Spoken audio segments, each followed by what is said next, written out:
I have to spend some time on latest trends. We'll come to that in a minute. First, we have hardwired radio. That is, you have a transmitter chip, maybe from Telangana, or maybe from Andhra Pradesh. We can assemble a cell phone. Basically, you get a transmitter chip. Now, I believe at MIT, he said, can we realize the radio in software? You may have a question, why do I need a radio in software? Why do I need a radio in software? You can change the frequency. Hello. You can reconfigure the radio. You can do many things. But so the vision was software radio. Voice వినపట్లేదు. See, normally a vision is science fiction. But to materialize the idea, we need analog to digital. We need analog to digital converters. We need ADCs. We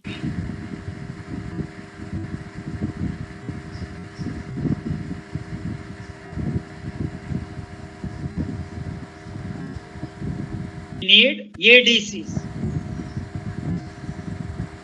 Analog to digital converters are possible at lower frequencies, maybe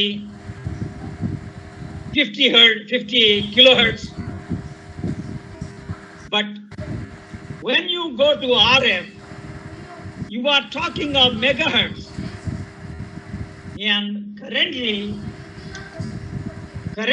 it is not technologically feasible to develop high-speed analog to digital converters. See, you want to do everything in software radio, everything in bits and bytes. So now the question came out, can we materialize a radio, particularly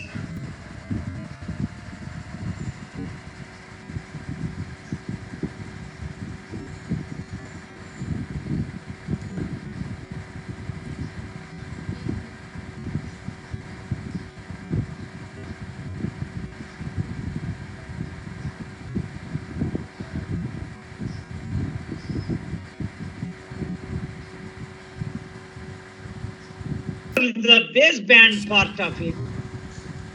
Radio, I'm sure all of you know, baseband, IF and RF. You can go into a little bit of more details. In the IF stage, you have the local oscillator. At the RF stage, you have the RF front end and you have the RF amplifiers. So it kind of became clear that we can only do baseband in software. So that was the idea of software-defined radio, SDR. Also, commercially, digital signal processors, DSPs, they are commercially available from Texas Instruments. And so we have DSPs. Now, so the concept of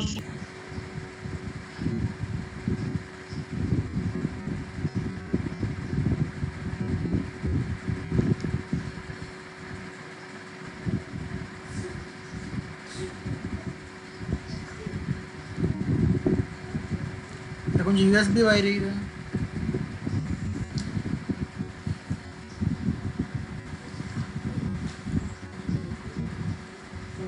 software-defined radio became clear. Generally, what you must understand is, A new idea sometimes starts with an observation. A new idea starts with an observation.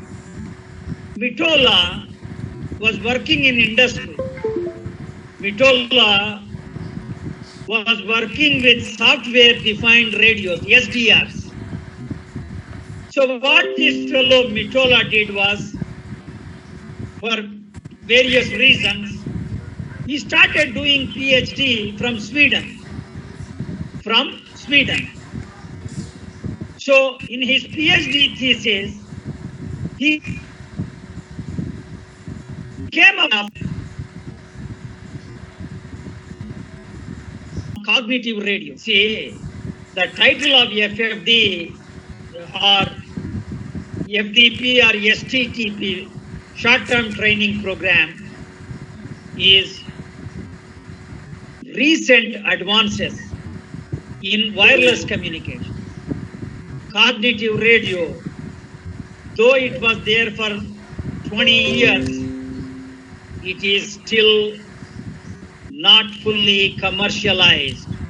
Cognitive radio is only partly commercialized. There are a lot of hurdles which need to be cleared. Now, Mottola's idea of cognitive radio is, when a primary user is not using the spectrum, let the secondary user use it. Maybe he can pay some money. Like the spectrum database, it is not free. Google is making money out of spectrum database.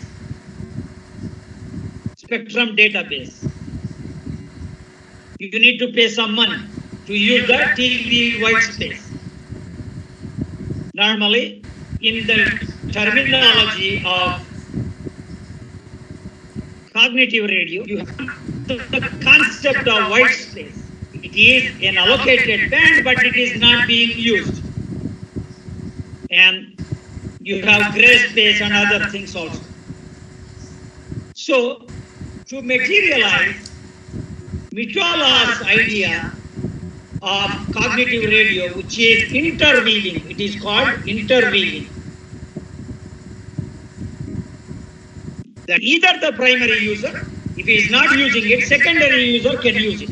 But how can the secondary user use it? It goes back to the idea of Ethernet. In Ethernet, you use what's called carrier sense multiple access, CSMA. So what do? In your computer room, you have an Ethernet cable. So you listen to the channel. If there is nothing on the channel, you transmit. But if you are the only person using it, your packet is successful. But if some other fellow is using it, it will be a collision. So Mottola's idea of spectrum sensing became very clear. See, as the IIT director said, cognitive radio is kind of overdoing it. A radio which is cognitive like human being is not yet ready. So the idea of cognitive radio could be called opportunistic spectrum sensing. Opportunistically use the spectrum to increase spectrum utilization. So in this slide, the title of the slide is Issues in Design of 6G Wireless Systems. Issues in Design of 6G Wireless Systems. We have some novel approaches to increase spectrum utilization, namely cognitive radio. You see, morning, one of the participants asked a question. Which band in cellular networks you can use cognitive radio? It's only in research stage. In cell phone network, I wrote a research proposal. I got 72 lakhs funding, but there are only conceptual ideas, new research work. Now, sometimes, and I will tell a little bit, honestly, we applied for a patent application. See, somebody can be sarcastic and use the word profound idea of cognitive radio. Cognitive radio is a good idea. It may not be profound in terms of equations. The idea of cognitive radio may not be profound in terms of equations, but it is an idea which is producing thousands of papers every year. Now, so actually, people started looking at cognitive radio idea. They introduced a concept of underlay, unlike interweaving.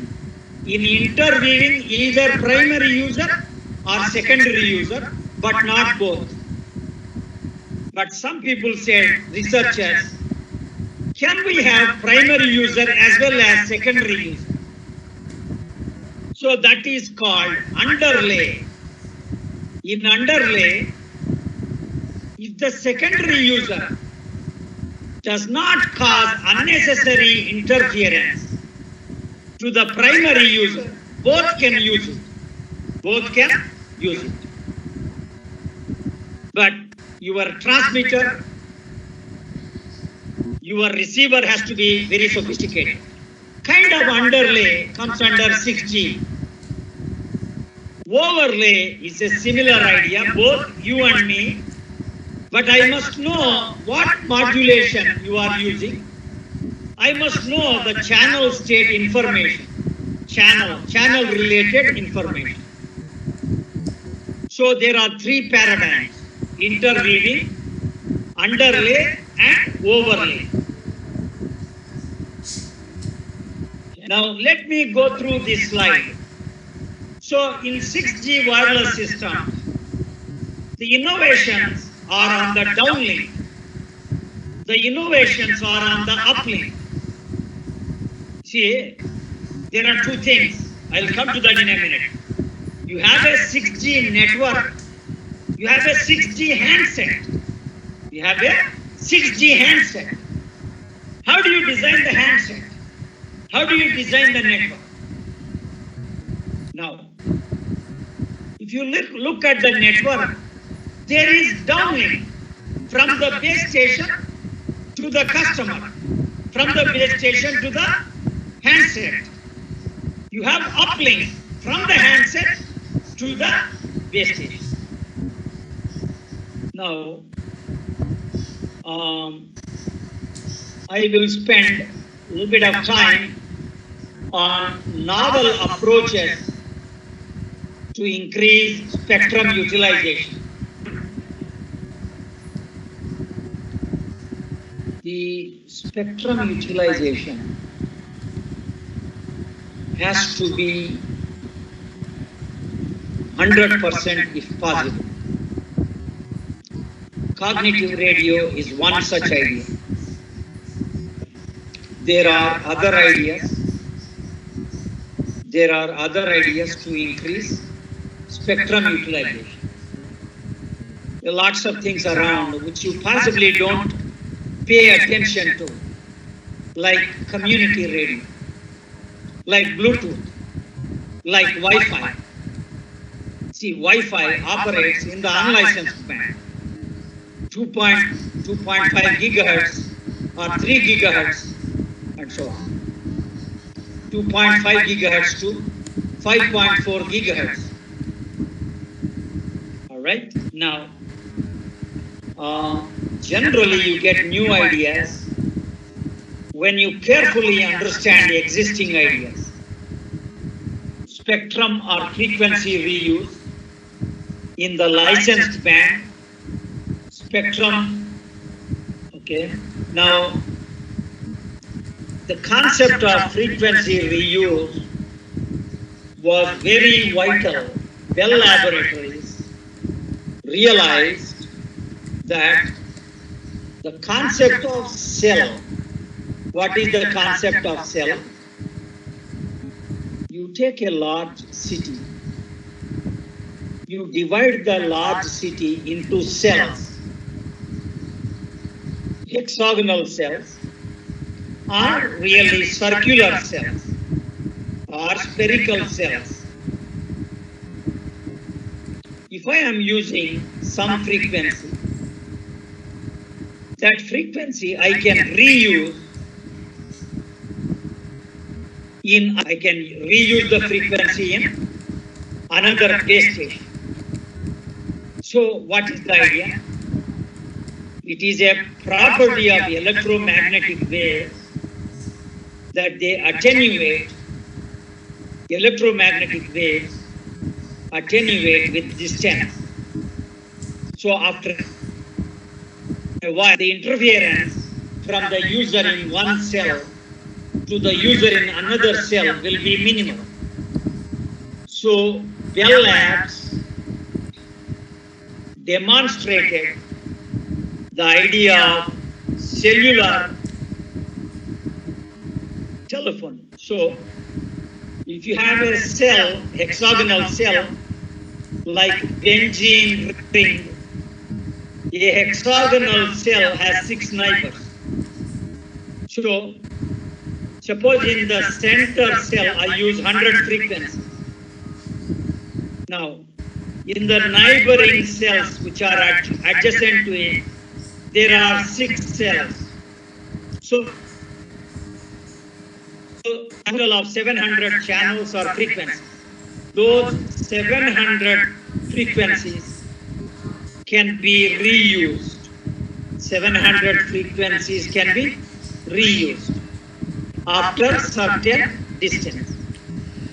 So in some sense, the concept of frequency reuse was very powerful in increasing the capacity.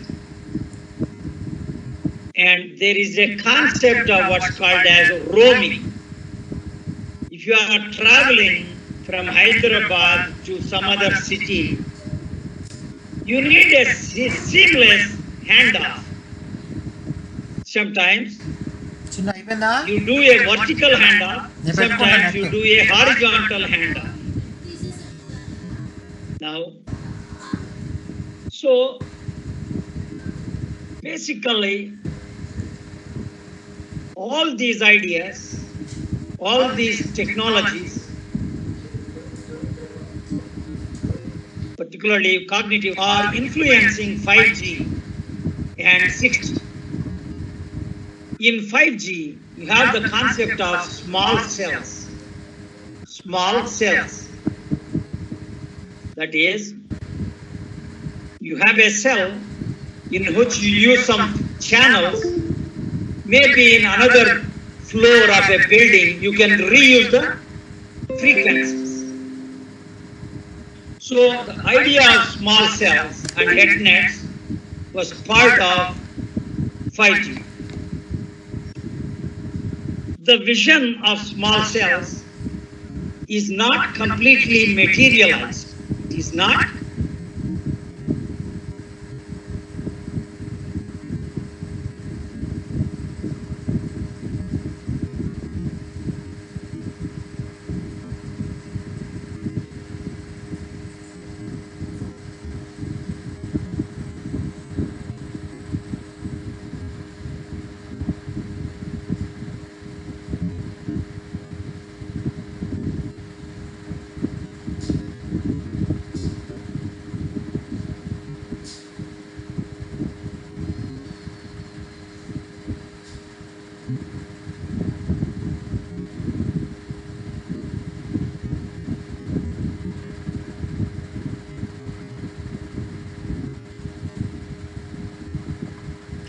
రావట్లేదు గారా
fan of చేయరు ఒకసారి.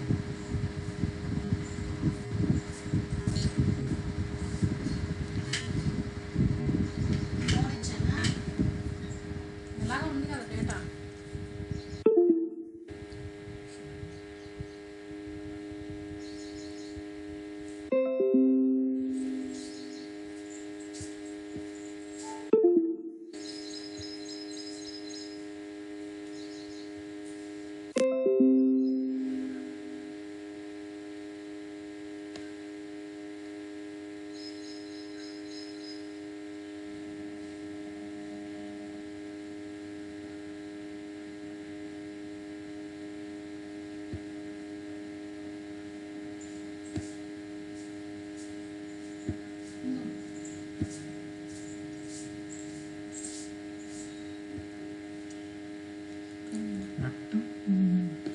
Hotspot on చేసుకున్నా, on చేసే ఉంది, connect అవ్వ.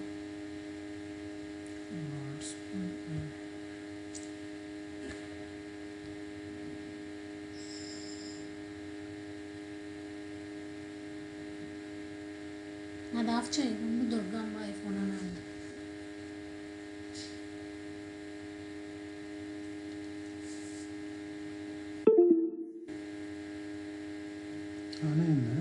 నాదాన ఉంది, నాది దుర్గా అమ్మ.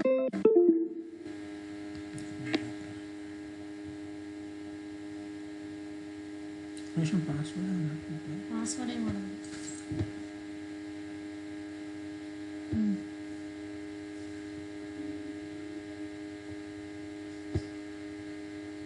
రెండు అది కూడా ఆన్ చేసావా?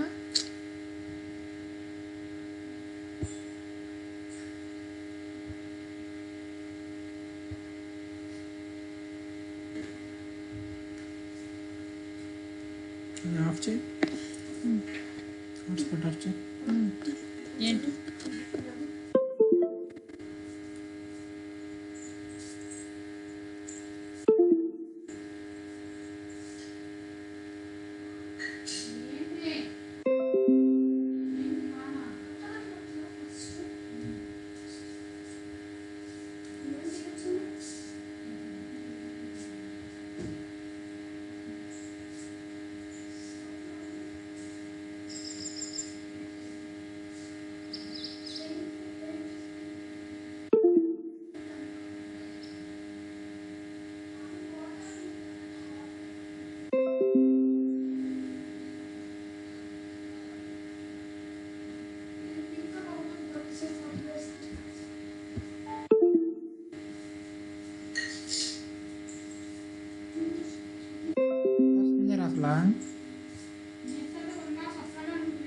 అసలు వచ్చింది. అప్పుడు వచ్చింది.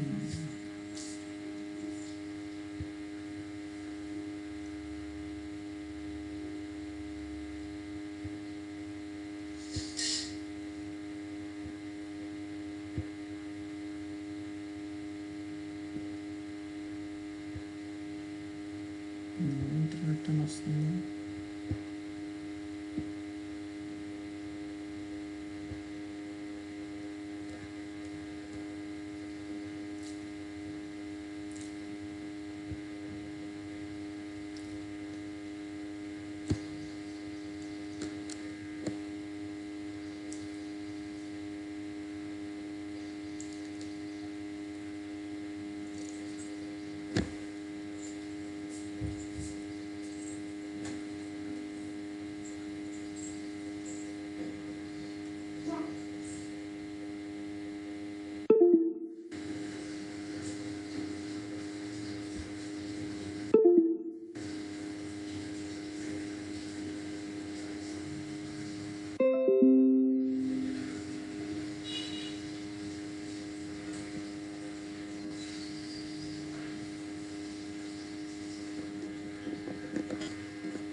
వస్తుందా? మొబైల్ డేటాతో కూడా నీ దానిలో అయిపోయి ఉంటుంది మొబైల్ డేటా. అవుతుంది నాన్న, ఇది పెట్టుకోరా అంటే కూర్చుంటాడు. మార్నింగ్ కూడా వాడేవు కదా, అయిపోయి ఉంటుందేమో. సరిపోవట్లేదు. వస్తుందా?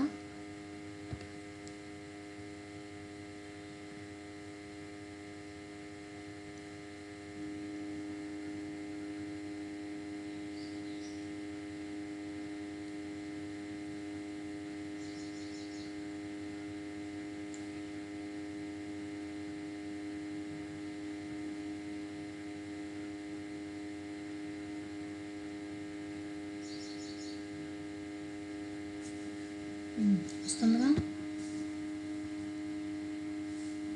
Totally materialized. Now, I will tell this sentence. What is currently unlicensed could become licensed in about 20 years. Because what is unlicensed is getting crowded. Already there are technologies to use that band very efficiently. See, the idea of J.C. Bose, what J.C. Bose demonstrated was using millimeter waves, or he produced millimeter waves in laboratory. We are coming back because millimeter waves are very effective in small cells. That is, they attenuate with the walls.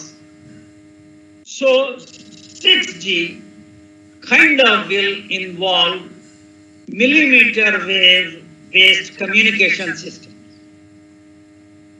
All right, now what I'll do is, I generally tell this sentence which I coined. In the absence of there being anything, even the simplest thing which does the job is the best possible thing. If you don't have a new equipment, whatever is working is good enough. Now, normally, novel gadgets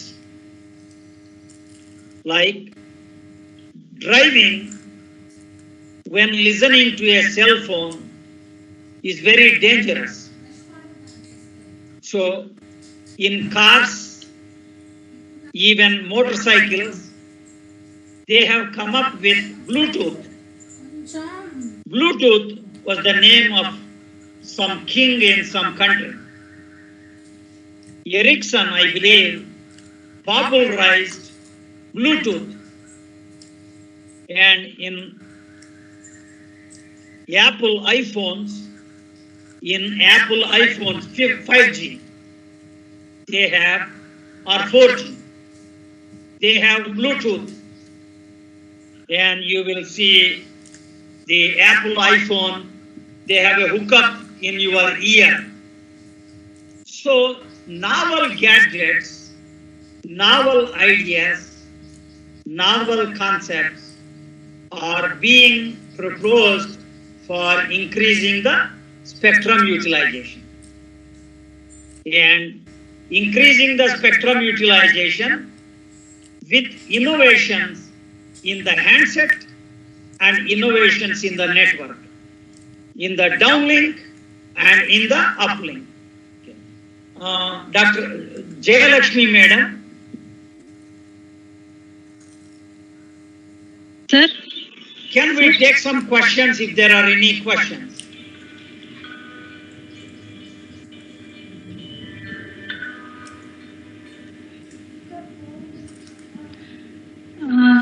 Sir, one question posted, sir, in chat box, sir. Yeah. Suggest a suitable software to work on 6G.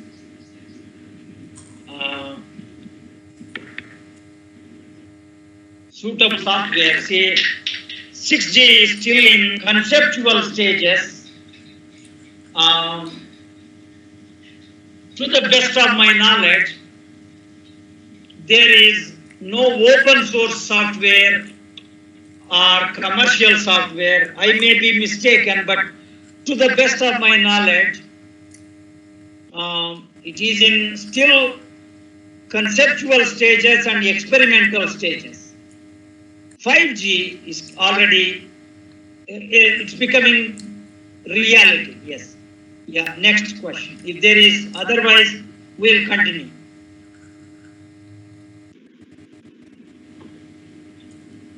Sir, please continue, sir. No question. Okay. Next slide, please.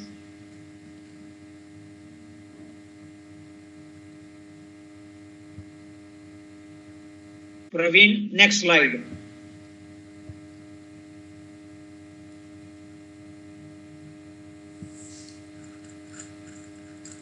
Okay. So, just go to the previous slide so that I am sure I didn't miss. Yeah. Yeah, next. Okay. So, innovations in design of 6G networks and spectrum utilization. So, 6G, if at all successful, cognitive radio in cellular networks. To correct my answer to the previous question, you check some universities across the world, they may have some software to play with. Particularly, for example, cognitive radio in cellular networks. It's kind of a little bit revolutionary in the sense that, look, if I paid for the spectrum, I don't want my call to be disturbed. So overlay and underlay are still in conceptual stages. Now we come to an idea which I got a patent, Indian patent, an idea called doubly cognitive architecture. Sir, sorry for the interruption, sir. Yeah. One more question posted in chat box. So that is why CDMA is not so popular. You see, CDMA, why is it not so popular is because you are getting lot more data rate with large number of available subcarriers in OFDM. 3G, I think you are kind of mistaken. Normally, compared to 2G or 2.5G, 3G was giving larger bandwidth or larger data rate. So, you may want to correct yourself in the sense that normally when a new idea comes out and the idea gives better performance, people abandon the previous technology. The kind of the CDMA is kind of outdated now. But in military communication, still CDMA is very, very useful. Yeah. Any other question?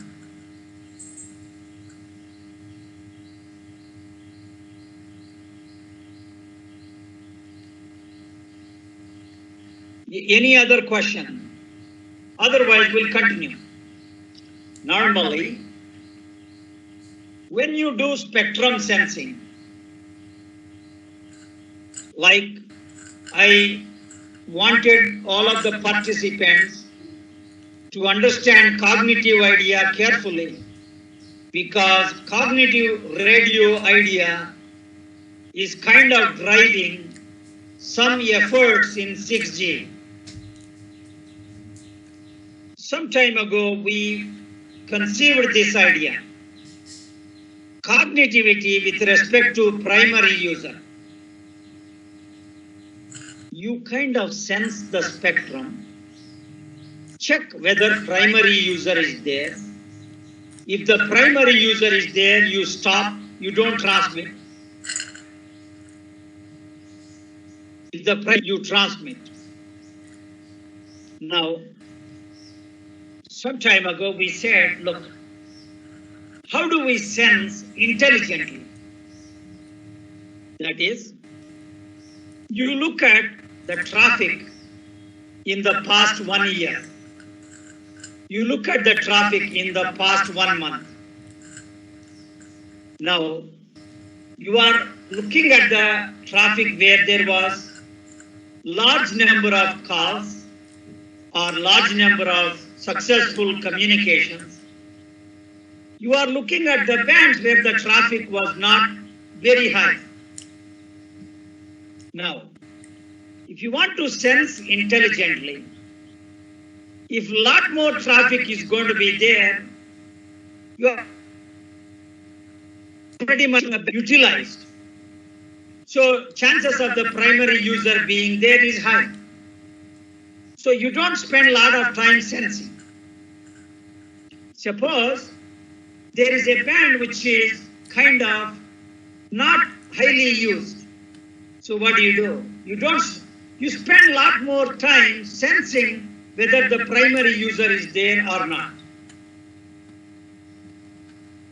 We wrote a research paper which is published in a journal. The title of the paper, research paper, is Wideband Time Optimal Spectrum Sensing. Wideband Time Optimal Spectrum Sensing. So the wideband spectrum sensing paper, it is available on the web. All right, and it will take some time. Depending on the time I have at the end, I will explain the mathematics behind it. Wideband time optimal spectrum sensing. So, spread spectrum, there are two types of spread spectrum. One is direct sequence spread spectrum. The other one is frequency hopped spread spectrum.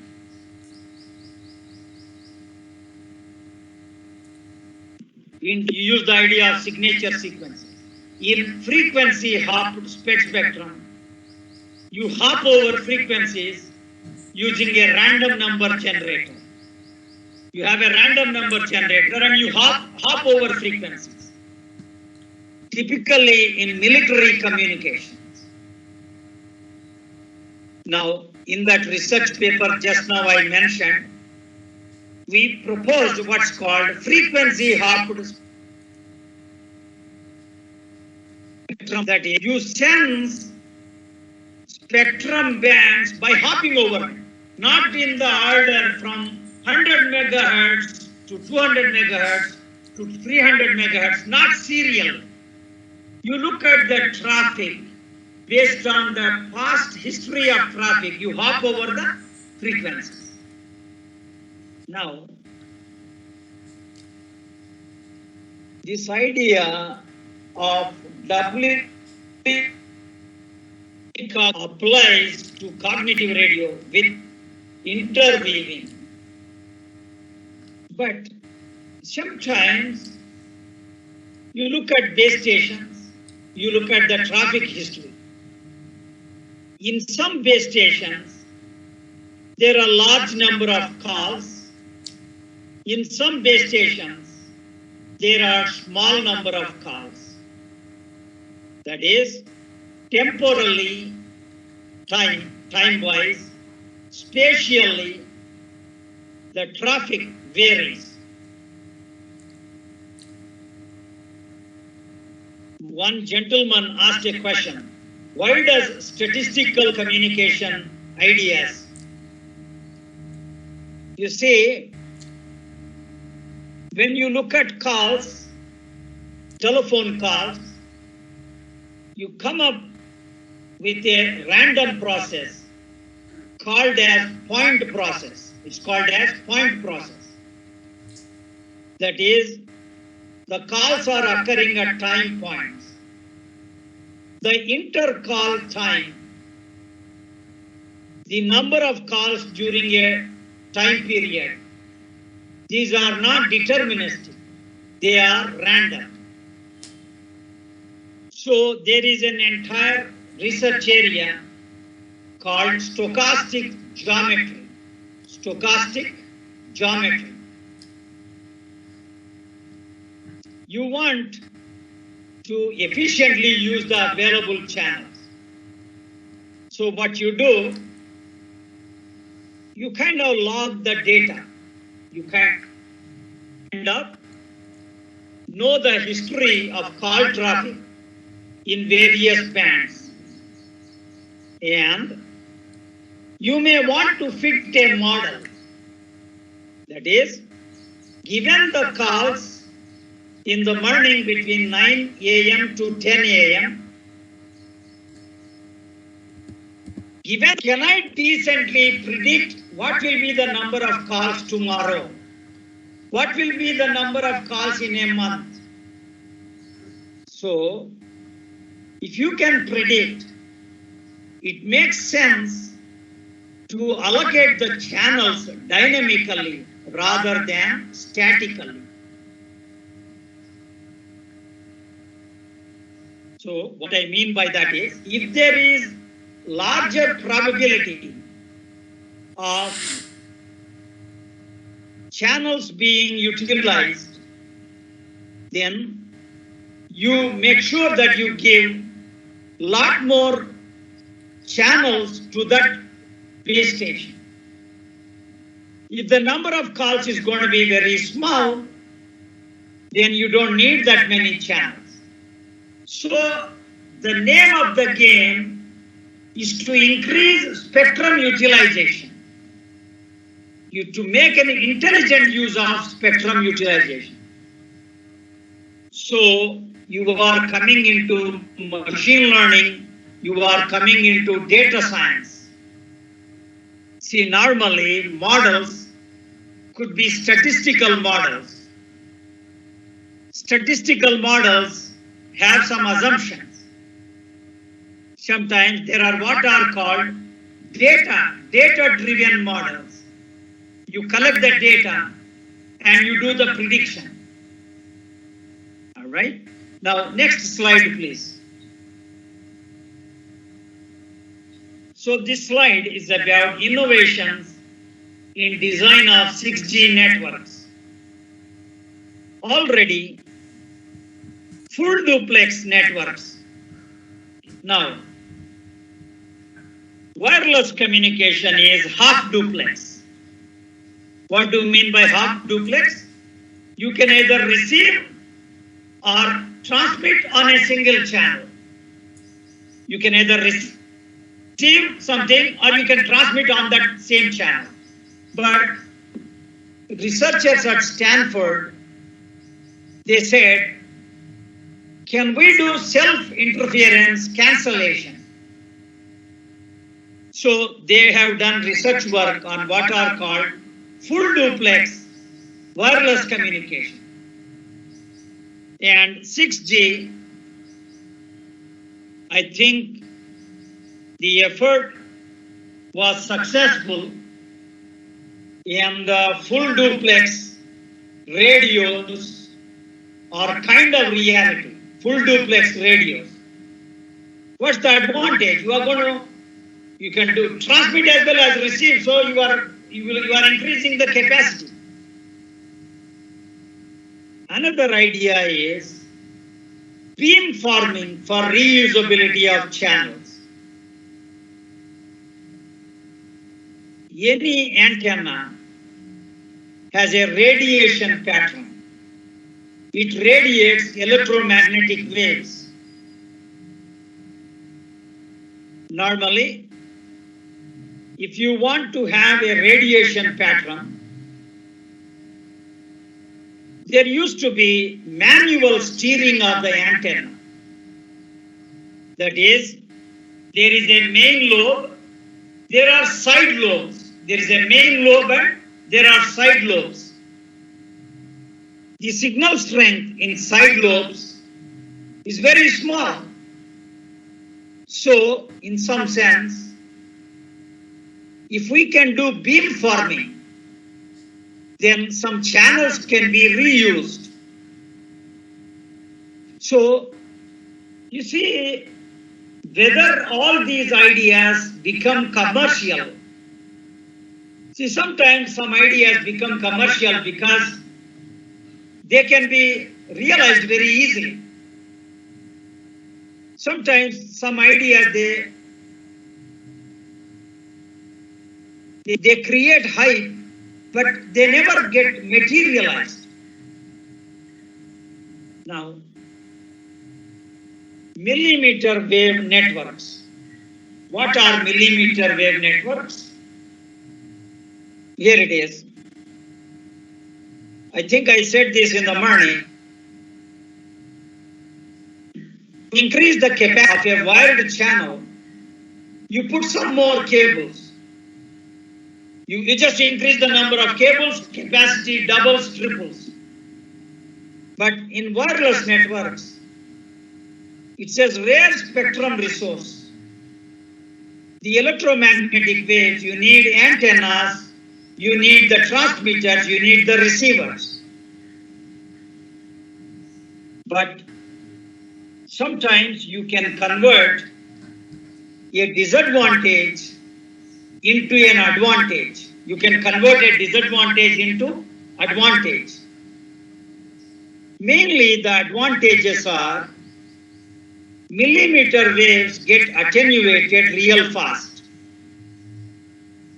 So, with a smaller distance.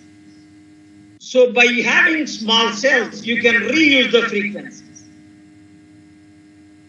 Here is a vision from a base station, or you can lay down cables connecting different locations. So fiber optics, you use what's called light wave electromagnetic waves. Incidentally, there is a fellow in Edinburgh, Scotland, I think the same university as Maxwell. There is a fellow who is proposing what's called LiFi, not Wi-Fi, but Li-Fi, L-I-F-I. He wants to use light to transmit data. I think he has written some research papers on it. So maybe LiFi becomes commercial sometime later. So millimeter wave networks are very promising because small scales can reuse the frequencies. And of course, we have heterogeneous networks, both with regard to macro, micro, pico, femto cells, as well as with regard to handoff between different technologies, from Wi-Fi to cellular networks. And massive MIMO or large-scale MIMO. So when you look at massive MIMO, the kind of advantages MIMO brings with it are very, very promising. There are a lot of research papers already written on massive MIMO or large-scale MIMO. Now, we kind of talking about LTE in unlicensed bands, 3 gigahertz to 300 gigahertz. Already Qualcomm is a pioneer in LTE in unlicensed bands. Next slide, please. Sir, some queries. One of the participants asked the question like this, sir. What is the difference between SDR and cognitive radio? Okay, all right. Now, You see, Mottola, Joseph Mottola, was working in radio companies. He built a lot of software radios. Now, when you build a radio in software, you can change a few parameters and you can get a different radio. You see, cognitive radio can be materialized by a software radio or software defined radio. What you are talking of is materialization of radio in software. Cognitive radio is about spectrum utilization. So to increase spectrum utilization, here, you are not totally off. Your question is fairly good in the sense that suppose I am transmitting in some band. And when I am transmitting in that band, the primary user came back. So I have to vacate that band and go to some other band. So to enable cognitive radio, if your radio is built in software, you can just switch few parameters and you are operating in a new band. Follow me. See, the idea of cognitive radio is motivated by two things. The demand for wireless technologies is increasing, but the electromagnetic spectrum is limited. So people said, do we run out of this resource someday? It is something like fuels, like diesel, petrol, or some other fuels. So there was planning that what's called energy crisis. Then people came out with solar cells and other things. Cognitive radio is an effort to increase the spectrum utilization in the licensed bands. Somebody has the license, but the fellow is not using. Can unlicensed user can use it? The answer is yes. Yeah, I hope I answered your question. Sir, one more question, sir. Yeah. Sir, suggest your opinion about doing research in cross-layer optimization for mobile cognitive radio networks. Mobile cognitive radio networks. Can you read the question once again, please? Sir, suggest your opinion about doing research in cross-layer optimization for mobile cognitive radio networks. Okay, good. Now I understand the question. One of my PhD students from IIIT Hyderabad, she did her PhD thesis, cross-layer protocol, cognitive radio cross-layer protocol.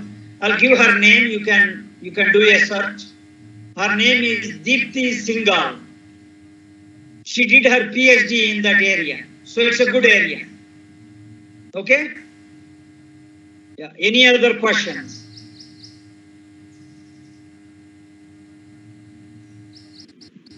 Sir, the question is, what are the targets of 6G when 6G standards and specifications are released by 3GPP? See, it is like this. 5G is kind of already getting materialized. So, what defines 6G?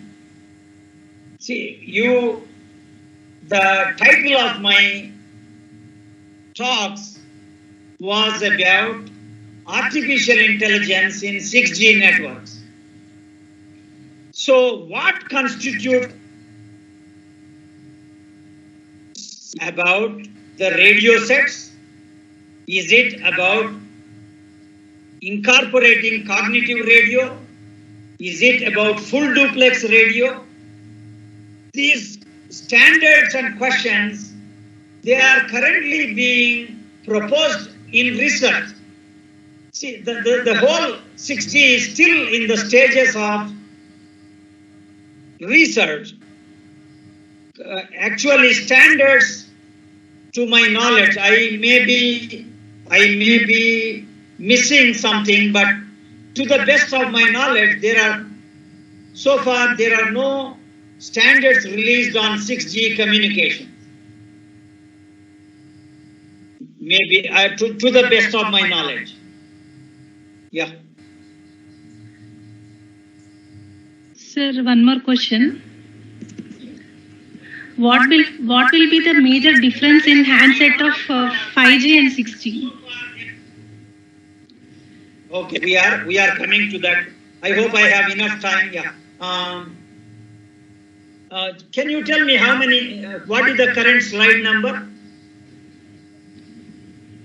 Praveen, sir. Slide number. I didn't ask him to go to the next slide. Slide number.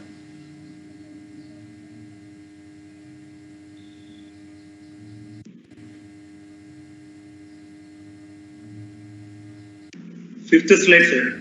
Fifth slide. Can you go to the previous slide? Just a minute.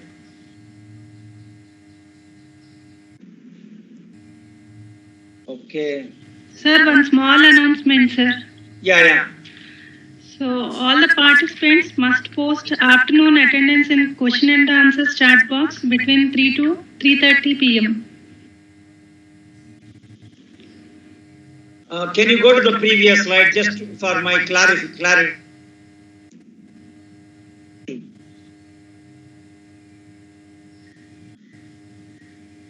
Can you go to the previous slide, please? Previous.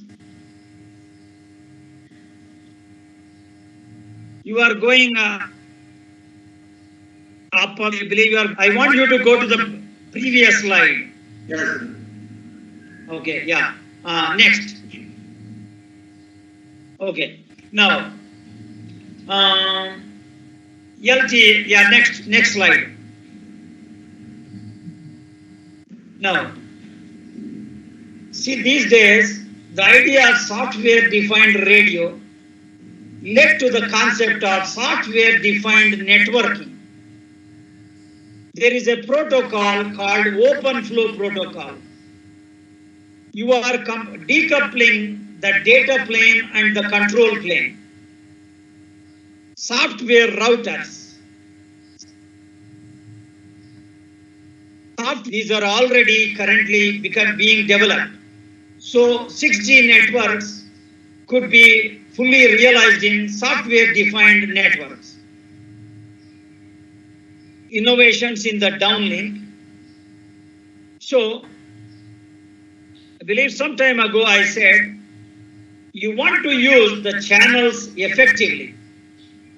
So what you do is, every service provider will have a database for call traffic, that is, over the last 1 month, over the last 1 year, over the last 3 years, what was the traffic? So I collect the data and store it in a database. And then I do data mining to predict patterns. During this season, during the morning time, the traffic is going to be low. So this information is useful for determining the number of channels allocated for a base station. And also, you kind of call handling performance measures. That is, how many calls are dropped? How many calls exceeded, let us say, 15 minutes? So all this data can be mined to intelligently design the future network. I already told massive MIMO. And there are what are called reconfigurable. And a reconfigurable antenna has a reconfigurable parameter, either the radiation pattern or the frequency or the band of operation. There are various antenna parameters which can be reconfigurable. Next, please. Next.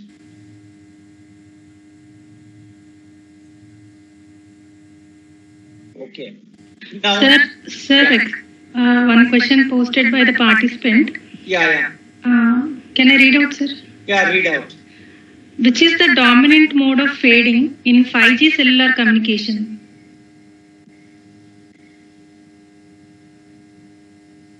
5G communications, dominant mode of fading.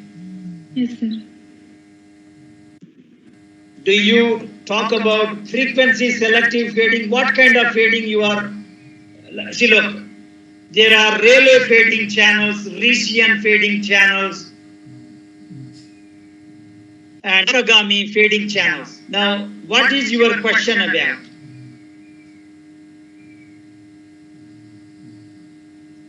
Maybe he can.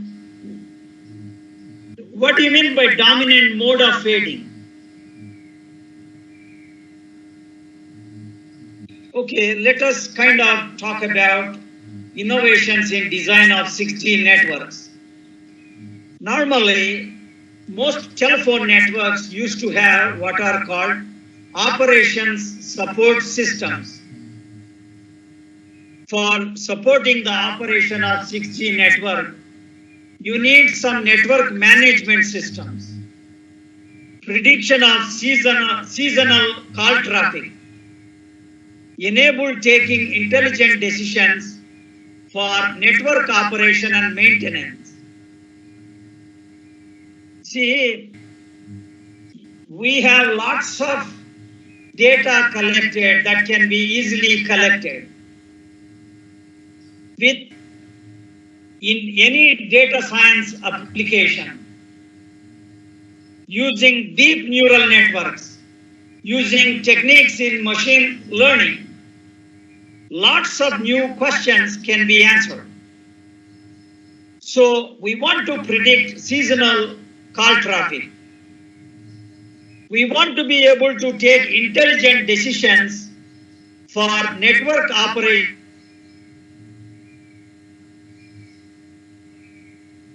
and expansion and network upgradation using artificial intelligence approaches. At the bottom of it is the techniques like database are fairly advanced now. The data can be collected. You can make the network operate more optimally by using the collected data, by using some sort of data mining or data-driven inference systems, and you can plan the network expansion and network upgradation, artificial intelligence approaches. Next. Sir, one more question. In millimeter wave networks, how we can reduce co-channel interference? How can we reduce co-channel interference? So, basically, if you use reconfigurable antennas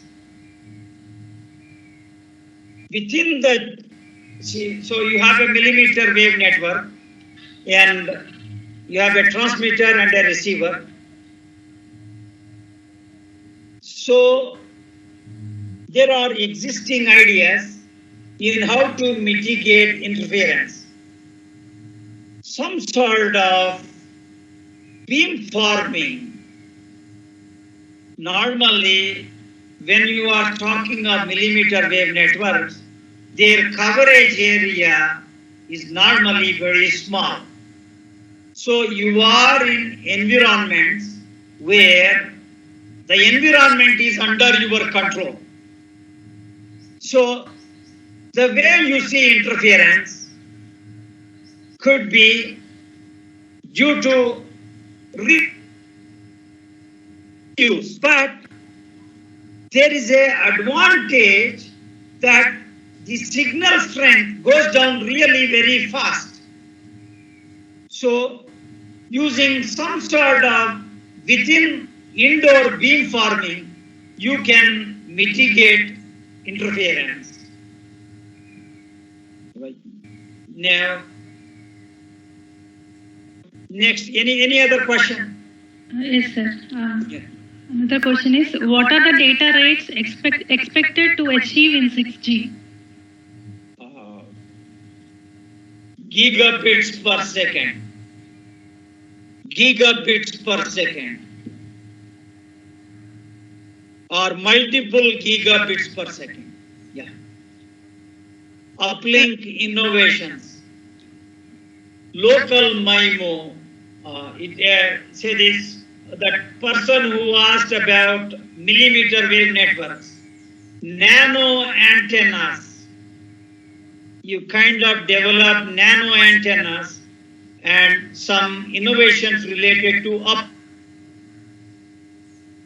user to the best spatial modulation in downlink or uplink.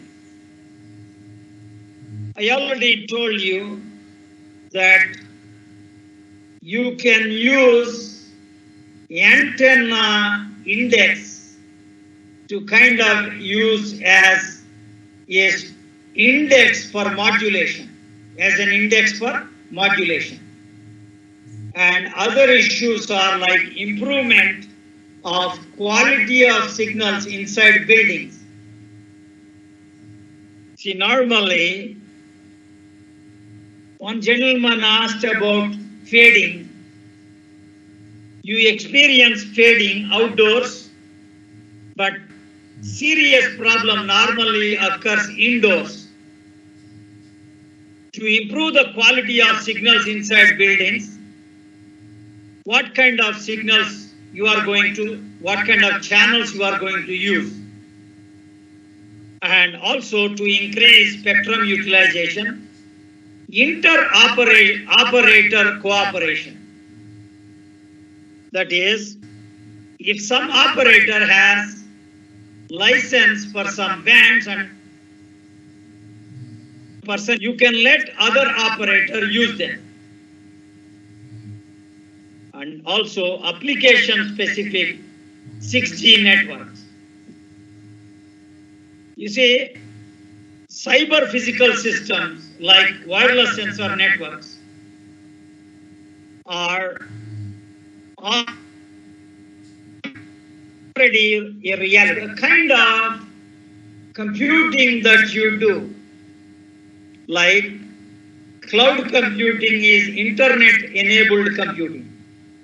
These days, to materialize Internet of Things, the networks, 6G networks that are being planned are for some specific applications.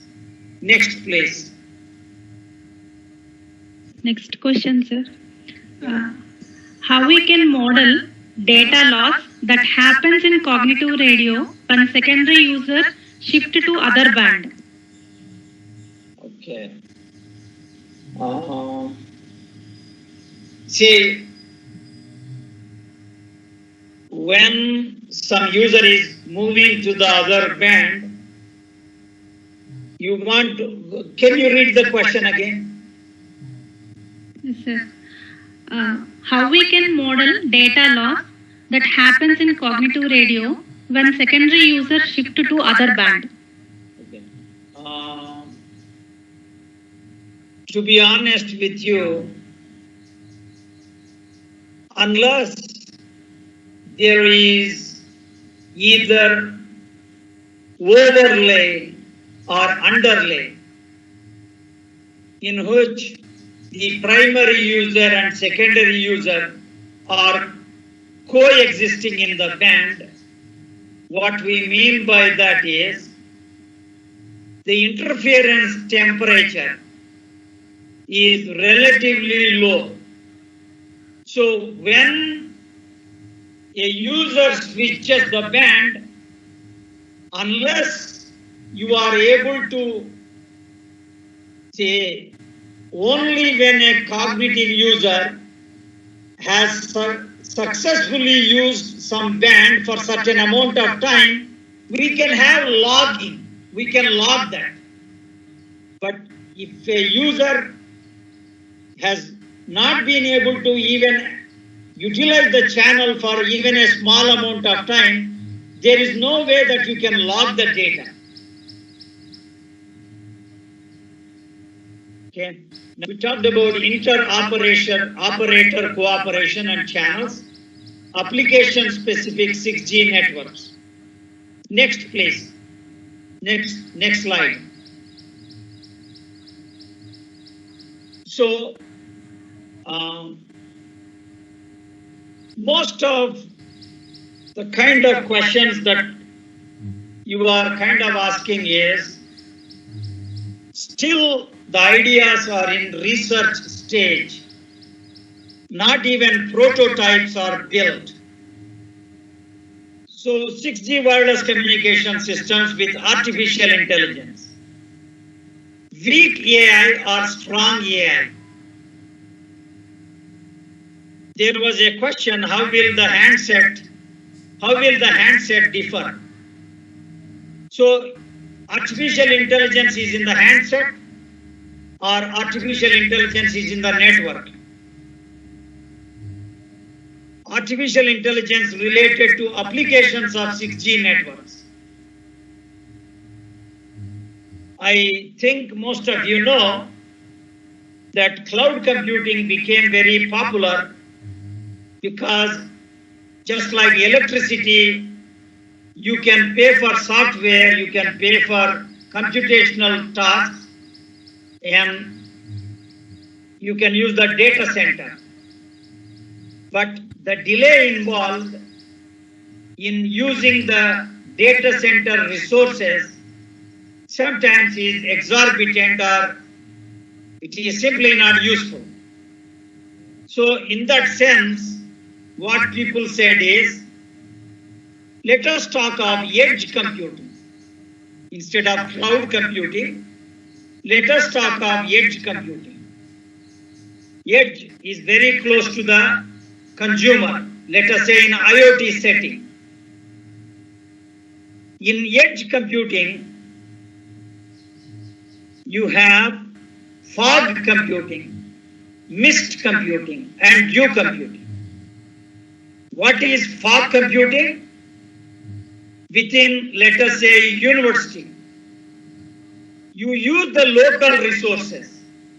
You use the local computational resources.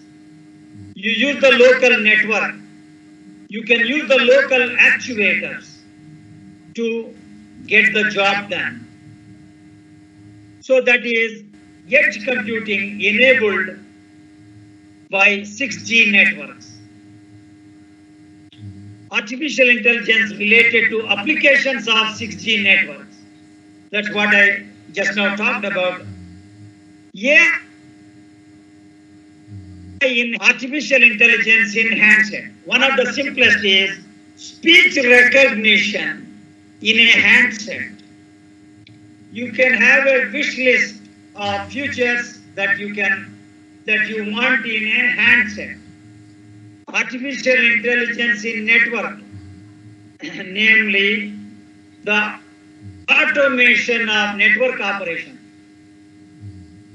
Lots of things I told previously about collecting the data, analyzing the data, predicting the various parameters. All of these require you to do data mining using, let us say, neural networks or other data mining ideas. Automation of network operation, maintenance and upgradation. Artificial intelligence to predict user demands. Next, please.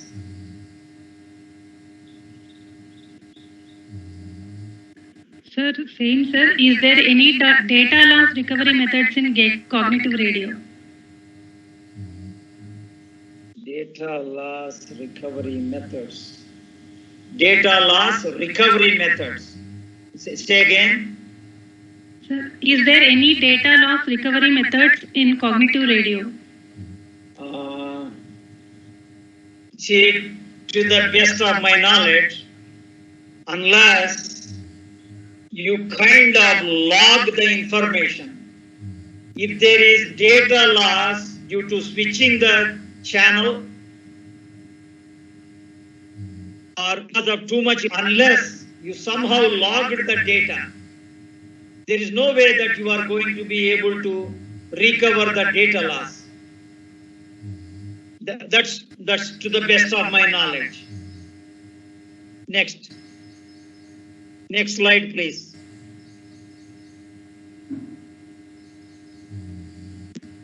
Sir, one more question. Yeah. How bandwidth and gain can be related in a spectrum? How bandwidth and gain can be related in a spectrum. I want to know what question is it about? See, bandwidth is something related to the characteristics of a channel. Sometimes a channel is modeled as a linear filter, and in the linear filter there is a region where the gain is 1, perfectly 1. So what was the question? Could you read the question?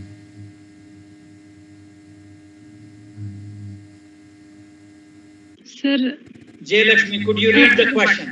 yes, sir. How bandwidth and gain can be related in a spectrum? Bandwidth and gain in a spectrum. See, spectrum is some band of electromagnetic, either a single channel or a certain band of channels. To be honest with you, I don't think the question makes sense. So, there was a question about handsets. The cell phone to meet application needs. Some time ago, I told you about Internet of Things. The cell phone will act as an IoT device. That is the most likely choice of a cell phone is as an IoT device. The cell phone integrated with cyber physical systems, like let us say doctors monitoring patients in hospitals. That is wireless body area networks. Cell phone with the capability of speech recognition. Cell phone where you can read out the phone book. Suppose you want to make a call to some user. What all you do is you can just spell his name, or you can just talk, loudly announce his name, and the call will go to him. So if at all AI is going to be used in 6G, it deals with lots of wish list of features in the cell phone. Cell phone with an answering machine. Like suppose you are not able to lift a call. So the cell phone could have a little small subunit where it will say, you record your conversation, I'll get back to you.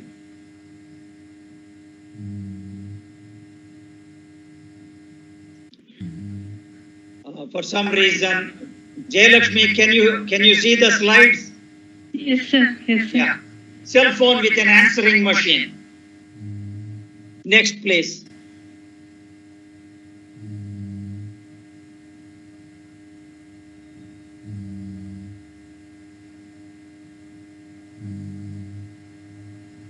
Next slide.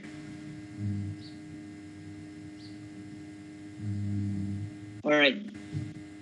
Now, we are in the generation of Google, the so-called search engine. You have the World Wide Web. There's a lot of data available on the World Wide Web. Sometimes this data is static, it doesn't change. Sometimes the data is real time. So, all ideas like web programming, web-based services, web services. Suppose somebody is interested in using the real time available on the web. Let's say, for instance, hotel costs or hospital costs, number of beds available in a hospital, the kind of experts available in hospital. I'm just giving one example. You will have software to query, retrieve, and utilize information available on the web. From your cell phone, you are already able to access the internet. But what I am saying is, you are coming into a city and you want to choose a hospital you want to go to. That is, you want cost-effective medical care with the choice of most effective hospital. So the data available on the web is not only just streamed to you, but you want to take intelligent decisions on the available data on the web. So real-time, intelligent, effective navigation. And currently the search engines are based on keyword-based queries. And already there are a lot of efforts to realize semantic web. And semantic web interfaced with 6G handset will be another possibility. Next slide, please.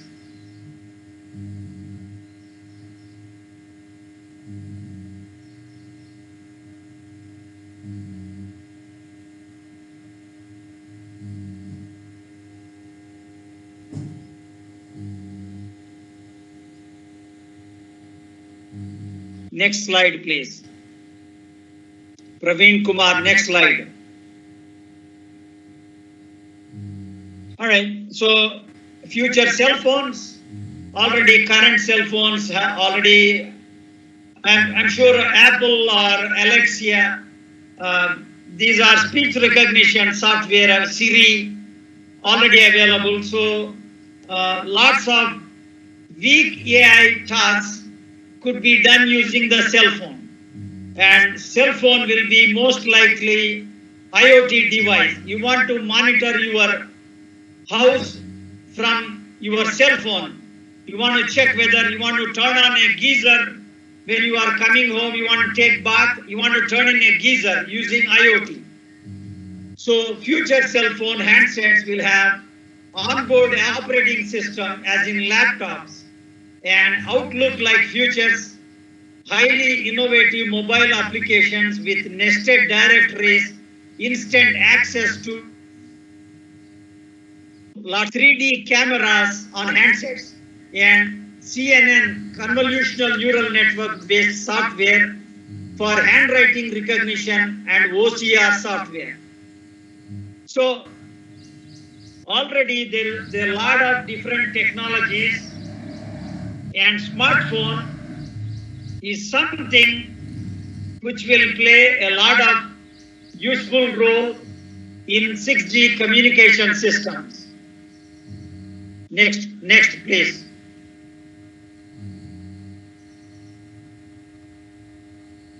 Previous slide. Next. Okay. 6G handsets, electronic commerce, or on handsets you will have recommendation. Previous slide, please. Yeah. Recommendation system for listening to music and other applications. 6G handsets, applications, software as in laptop, desktop, etc. 6G handsets with different types of sensors, which are, I think somebody was saying, proximity sensor is something very sophisticated, but I don't think so. So lots of sensors will be integrated into your 6G handsets. Next, please. All right. Cell phone in communication. Transition from weak AI to strong AI. For instance, you want to be able to do language translation from a cell phone. Suppose you are in some different country. They speak different language and they don't know English. You want to use your cell phone for assistance at a train station or bus station or airport. And that will be integrated into the cell. You provide minimal features to get help. For example, menu of questions for directions. So science fiction based features on the cell phone. Already when I was talking in the morning, communication, whether wireless or wired, there are three parts to it. One is technical accuracy. The other is semantic issues. The third one is effectiveness issues. And future cell phones could be enabled with the second and third parts. That able to give the technical information, but you are able to understand the actual communication in a certain language. Next, please. 6G networks and Internet of Things.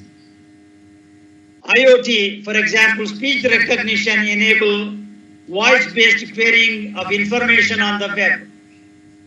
So currently you type your query in the web browser, but future cell phones could be enabled with voice recognition so that you can query the web using the voice rather than typing the query. 6G networks, I already told about edge computing based applications for IoT. 6G networks for online education. Online education, particularly in some situations like COVID-19, online education, and other interesting applications. Next slide, please. Okay. 6G networks with artificial intelligence. For instance, suppose there are elderly in a house, assistance for elderly aged people, house maintenance using a human-robo interaction. So, in some sense, possibly strong AI, some aspects of strong AI can be enabled in 6G or 7G, if you like to call it. 6G networks with strong AI, communication with humanoid robots. 6G networks with robotic societies, with humans controlling robots. 6G networks surpassing human intelligence. Next, please. I believe this is the last. Is it last? No. So, we are approaching the deadline. Innovative ideas on efficient utilization of scarce resource. actually the unlicensed band could become licensed maybe in near future. The name of the game is to increase spectrum utilization. For instance, exploitation of terahertz frequencies for communication. Material which can be used for antennas or which can be used for many applications. Handsets meeting wish list of features and services required by humans. The handset will have a lot of features which current networks don't have. Networks interacting with mobile ad hoc networks and other military networks. So, I think this is the last slide, isn't it?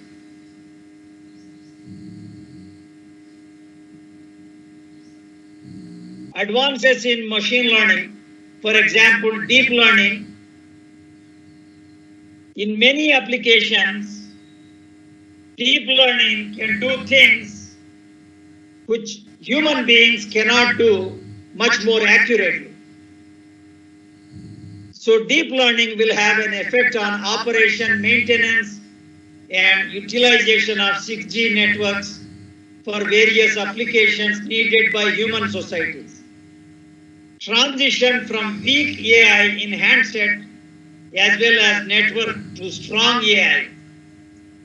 Facilitation of semantic communication. That is, when you talk using your cell phone, not only the technical information is conveyed correctly, but the semantics of information is also conveyed correctly. I think next slide, I believe it is the last. Yeah. So we come to the last point, and if there are any questions, look, I must be honest with you. Sometimes the questions make sense, sometimes the questions don't make sense. And I try to be as courteous as possible to tell you that, to give you an answer which answers your question. Sometimes the question is something that doesn't make sense. Okay. Yeah, are there any questions? Yes, sir. The question is, what is the role of leaf-in in 6G? What is the role of? Leaf-in, L-I-F-I-N. Ah. Leaf-in in 6G. 6G, okay. See, you are using electromagnetic waves for communication.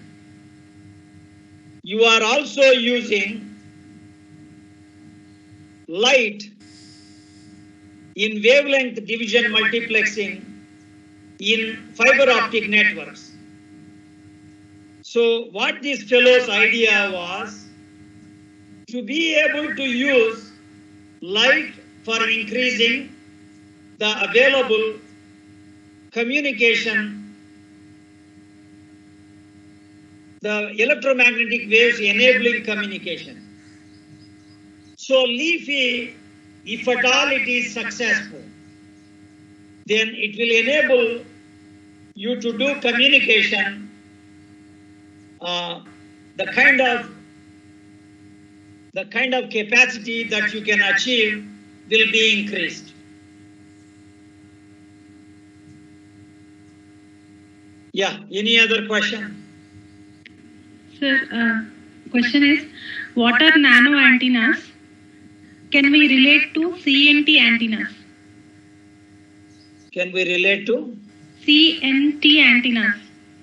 Say, nano antennas, there is a research paper written by a fellow called Akhil Des. And this fellow wrote utilization of nanomaterials for building antennas.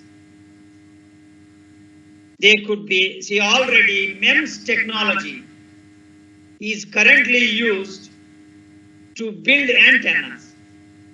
So when you go down from MEMS to much smaller scale, you are going to be able to build some nano antennas and use them. Yeah, any other question? Sir, one question is, can we find SAR, that is specific absorption rate value of base station or handset during handoff in the 6G network to avoid high EMR, that is electromagnetic radiation, by the human beings? Look, I must be honest with you that this question is something that you really need to ask other speakers. There are other speakers during these lectures, so it is kind of a question for which I don't have answer.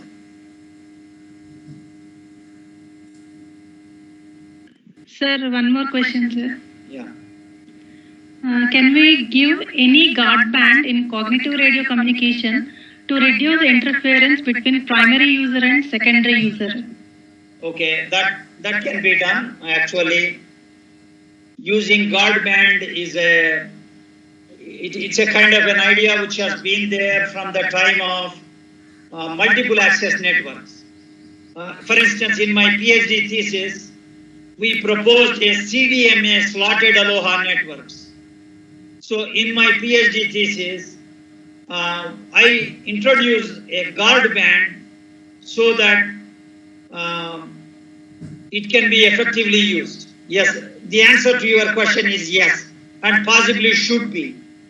Yeah. Sir, one question is, in what way we can make PM as a superior modulation than AM and FM in basic analog mode of communication?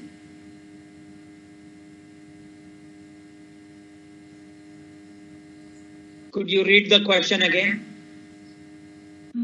In what way can we use PM? We can make PM as a superior modulation than AM and FM in basic analog mode of communication. Whoever asked this question, first of all, PM is phase modulation. Could you read the question one more time, please? Okay, sir. In what way we can make PM as a superior modulation than AM and FM in basic analog mode of communication?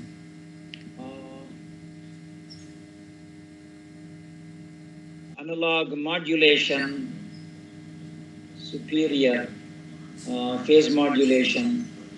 Well, I don't have answer to it.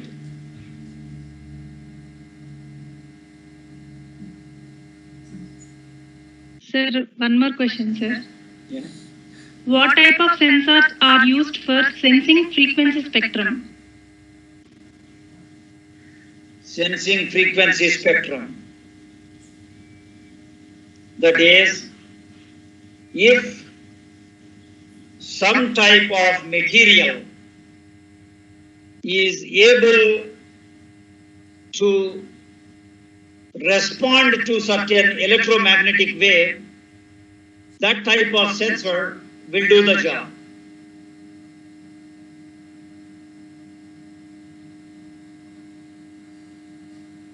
Sir, next question. Can I read out, sir? Yeah. Which ANN architecture may be preferably used in AI for 6G? See, which ANN architecture? See, there are a lot of ANNs. Some are feed-forward networks. Some are recurrent networks. There are lots of variations like associative memories and other things. The ANN architecture that you are going to use depends on the specific application that you have in mind. If your purpose is to do classification,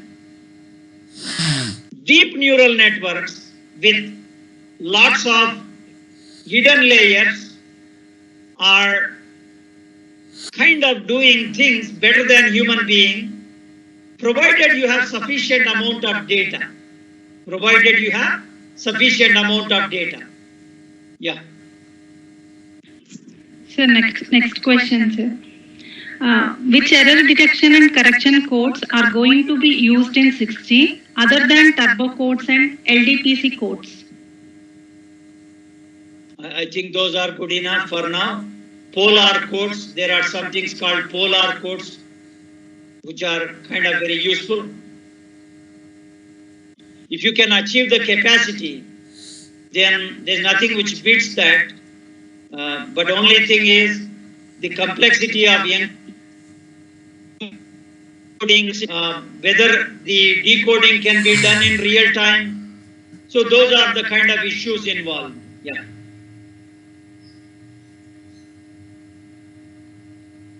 Sir, no queries, sir. No queries in chat box, sir.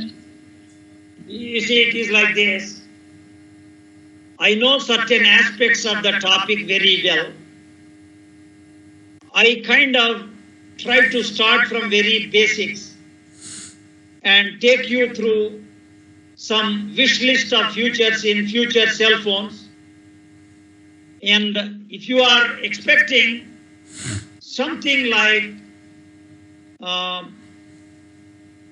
through the talk, if you are expecting something like very, very detailed information about modulation schemes and other things, I have only limited information there. Yeah. I introduce you to spatial modulation, which is currently very popular, and it is going from research stage to actual implementation. And I also introduced index modulation, which is kind of proving to be very valuable. Yeah, next. Sir, one more question, sir. Yeah. Can we implement 4G, 5G and 6G communications in CDMA technology with 6G?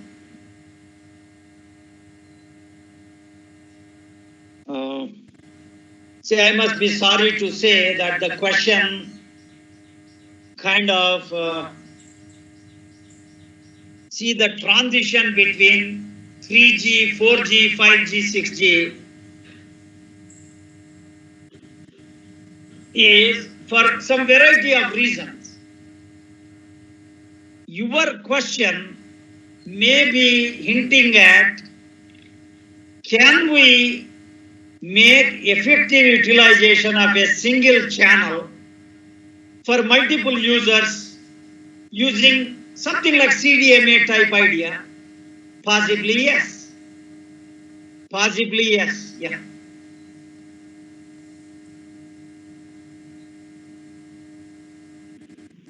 Sir, no queries in chat box, sir. Okay, so I think I try to do the best I can within the limited amount of time and within the limited amount of interaction. Because if I go to the board, if I had a board to write on, the communication would have been much more effective. I told you there are three aspects of communication: technical accuracy, semantic accuracy, effectiveness accuracy. Effectiveness means that you really understood what I said. Okay, I think that's good enough for now, and good luck with remaining talks. Hopefully your questions are answered in those STTPs. Okay, sir.